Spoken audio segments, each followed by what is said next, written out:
ముఖ్యంగా ఇంకా వేస్ట్ చేయగలుగుతున్నాం అనేది ఏందబ్బా, FA3 ప్రీ బోర్డ్స్. ఎగ్జామ్స్ అంటేనే బాగా చదువుకుంటాం కదా సార్, మరి మీరు ఎగ్జామ్స్ ఎందుకు ఇక్కడ మెన్షన్ చేస్తున్నారంటే, నా దృష్టిలో ఒక రోజు ఎగ్జామ్ ఓకే, నెలకు ఒక ఎగ్జామ్ ఓకే.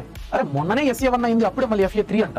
FA3 తర్వాత మళ్ళీ ఏదో మా స్కూల్లో సపరేట్గా పెడుతున్నారు సార్ స్లిప్ టెస్ట్ లాంటివి అంటున్నారు. ఇంకెప్పుడు చదివేది అంటే ఆ పద్ధతి కూడా ఒక పర్ఫెక్ట్ పద్ధతేరా. ఎలా అంటే వీళ్ళకి కంటిన్యూస్గా ఎగ్జామ్ అంటున్నట్టే కంటిన్యూస్గా చదువుకుంటూ ఉంటారు. కానీ నా దృష్టిలో ఏంటంటే ఫ్రీ మైండెడ్ ఉండాలా, టార్గెట్స్ ఇవ్వాలి, టార్గెట్స్ ఫినిష్ చేయాలా, స్లిప్ టెస్ట్ లాంటివి కండక్ట్ చేయాలి. ఈరోజు చదివి చూడకుండా రాసి చూపిరా అని స్ట్రిక్ట్ గా కరెక్షన్ చేస్తే అది ఓకే. కానీ ఎగ్జామ్ రాబోయే 3 రోజుల్లో ఎగ్జామ్ స్టార్ట్ అవబోతున్నాయి. సో తెలుగు ఎగ్జామ్ అంటే ముందు రోజు అంతా తెలుగే చదవాలి, ఇంకే సబ్జెక్ట్ లేదు.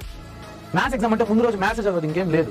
అలా ఉండడం వల్ల మీరు సోషల్ కోసము వెయిట్ చేయాల్సి వస్తుంది. వారం రోజులు ఉండేదే 68 రోజులు. అంటే వారం రోజులు అక్కడ సోషల్కి పోతే వెయిటింగ్ లో ఇంకెప్పుడు, అర్థమవుతుందా? సో అదొకటి. ఇంకోటి